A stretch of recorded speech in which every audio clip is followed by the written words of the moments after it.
Okay, hello, my name is Tristan and I'm going to present ISBN 13 and ISBN 10. If you want to share this to other students, okay lang sa akin lang. So ito, ISBN 13 and ISBN 10. May tayo sample dito. Pero ito, focus ko na lang. So para sa ISBN 13, para ma-identify mo siya, you need to have 978 sa harapan. Kasi siya yung 3 digit, while the rest is 10 digits already here. So yun yung papa-indication na it's an ISBN 13. So next, dito, yung identification niya. Kasi ito 978 na to, this one is indicating that it's an ISBN. Next, yung 3, yung itong part na to, yung single digit lang siya. Ngayon naman, identify kapag anong country, anong language siya. Then 16 is yung sino yung nagsulat, sino yung naggumawa. And also ISBN pala is commonly used for books. So ito naman, itong next 6 digit na to, yan naman is yung identification number ng book. So, whatever title niya, walang kumimpaka dyan, only the number. So, next, 4, yung itong last digit na to, yung mag-isa lang, siya yung check digit. I'll explain what is check digit later. So, ito, check digit. So, ito. So, here, meron tayo itong pattern na to para makuha natin yung tamang number niya. So, this one, 13, 1, 3, 1, 3, 1, 3, 1, 3, 1, ganyan. Hanggang sa dulo lang siya na 1, 3 na pattern. Then next, sa 10 naman, 10, 9, 8, 7, 6 hanggang sa 1. Yan. So, let's say, meron tayo ito, example. So, let's say ito, alam natin dito sa based on this number, ito na yung x equals to 8. Pero let's try to imagine, wala siya. So, process niya is this. Yung each digit na to, multiply natin siya from each decreasing number here. So, 1, then times 10, then 8 times 9, 8 times 8, yan, and so on and so forth. Until dito sa x, which is wala siya, siya yung missing. So, hindi natin kaya times 1. So, 7 times 2 lang, kasi yan yung pinakadulo niya. So, yan, we get all that, we get x equals to 366, which then, we divide by 11. I don't know the reason why we divide by 11, but it works. So, 366 divided by 11, which is 33, which then 11 times 33 equals 263. So, 366 minus 363 equals to 3. That's why we have a remainder of 3. My God, tatlong 3. So, next, minus naman natin yung remainder niya dito sa 11 natin. So, 11 minus 3 equals to 8. Thus, our check number is 8. So, pareha siya. Yan. Yan yung parang mag-solve ng ISBN 10 na kapag validation. So, next, ISBN 13. So next, ito naman. Mapansin nyo, different na yung check number niya, which is ito yung 2, ito yung 8. So, same process lang again. But this time pattern naman niya is 1, 3, 1, 3, 1, 3, 1, 3. But you still get yung each digit niya multiplied to that pattern. So, we get x equals 168. Since we are now using divide by 10 sa ISBN 13. Unlike sa 10, ha? So, 168 divided by 10 equals to, well, 160 minus 168 minus 160 equals to 8. So, the remainder natin is 8. So, that 8 naman, same process, 10 minus 8 naman siya. So, equals to 2. So, our check number is 2. 2 pa. See? Yan.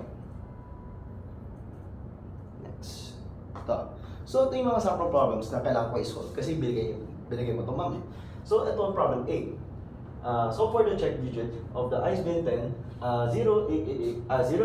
088-743-015X. So yan yung check digit naman. So again, same process lang. So 0 times 10, then 8 times 9, yan. So on and so forth. Then until makuha natin yung total niya, which is 237, divide natin 11 since ISBN 10 to. So 237 divided by 11, we get a remainder of 6. So that 6 naman, minus natin siya sa 11. So 11 minus 6 equals to 5. So, x equals to 5. So, our check digit is 5. So, one way to check na kapag tama talaga siya is, you didn't see anything. So, isang way para tama siya is, gagawin natin pa-vertical siya. So, pwede 0, 8, 8, 7, 4, 3, 0, 1, 5. Then, ito, alam natin check digit is 5. So, ito, times 10, so which is 0, times 10 equals 72. This is 1, times 8 equals to 64. Then, ito, 49. Teka na lang, 24, 15, 0, 3, 10, 5. Okay, so, alam natin na 237 ito buo. So, plus, sorry.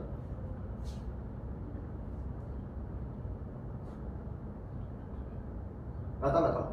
So, this becomes 237, then time, plus 5 pa natin siya, so magiging 242. So 242, divide natin by 11 siya. So 11 sa 24, that becomes just 2. Which is 22. So minus natin siya sa 24 becomes, meron tayo equal na 2. Then bring down natin yung 2. So 2 again. So 2, 0. So remainder natin is 0. So that is how you check kapag valid ba yung itong ISBN natin. So yan, tama na siya. Next, problem 2. Ito naman convert natin yung ISBN 10 from kanina to 13, which is simple. Wait lang natin, add natin yung 978 sa harapan niya. Then, kopya lang natin ito sa baba, pero yung check digit niya, wala. X yan. Yan yung hanapin natin naman. So, X equals to, kasi hindi ko nasulat siya, bubo ko, gawin na natin yung pattern. So, 9 times 1 equals to 9 plus, then, 1, 3, 1, 3, 1, 3 ito So, 21 plus 8 plus 0 kasi 0 to. Then, since ito 1, ito 3, next naman is 1. So, 1, 3, 1, 3, 1, 3, 1, 3. Then, ito yung x. Yan. So, dito na tayo. So, it becomes 1, 4, 7, 12, 3, 0, 1, 15. Yan yung x. So, yan. So, sum all of this, which I have to do with the math. So this becomes 16, becomes 40, 40, this becomes 30, 70, 77, 89, 92, 93, excuse me, 108. So x equals 108. Which then, since I is being 13 to, we have to divide by 11, which is 100 lang na to. Then 8 yung sa baba. Remainder is 8, so 10 minus 8 equals to 2. So that's our check number, x equals to 2. I'm smart.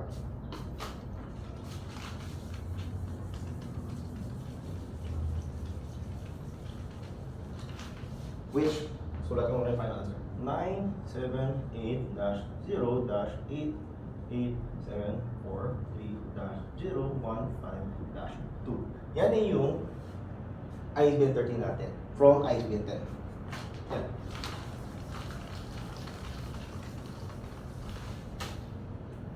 Next, problem 3. Ito naman, different naman siya. We have to solve naman yung x dito, not sa dulo. So, dito, gawin natin 1, 3, 1, 3, 1, 3, 1, 3, 1. Isipin mo na this, mag-multiply dito ng tayo 3. Pero no, we're going to skip. Pumunta natin dito 3, dito 1, dito 3. So, yan.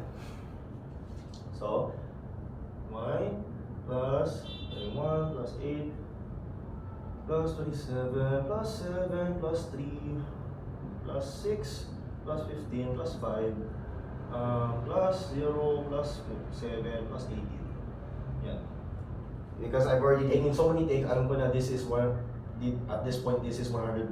So this one maging 108, then plus dito 108 plus 18 equals to 126. So x equals to 126. Which then divide by 10 kasi I is 13. So 120. So 6 yung tira. So 6 naman, 10 minus 6 equals to 4. X equals to 4. So yan. Ito yung natin check digit, which then 978. Ito na yung 4. X equals to 4. Para valid, let's do the validation check. So, okay ko na lang. 9, 21, 8, 27, 7, 3, 6, 15, 5. Then ito, since nandito na tayo sa 4, dito na yung 3. Then, yung whatever dito, 1, then 3, then 1. So dito na tayo. So, maging 12, 0, 21, this is 6. So, yan. So, alam natin this point is 101. So, 101 plus 12, this is 113. Then, plus 0, wala na siya. This becomes 134 plus 6, 140. So, 140 divided by 10, syempre, 14. So, wala siyang remainder. So, yan, valid na siya. Tada! Brains. Okay, that's it. Up. Thanks for watching. Thanks for watching.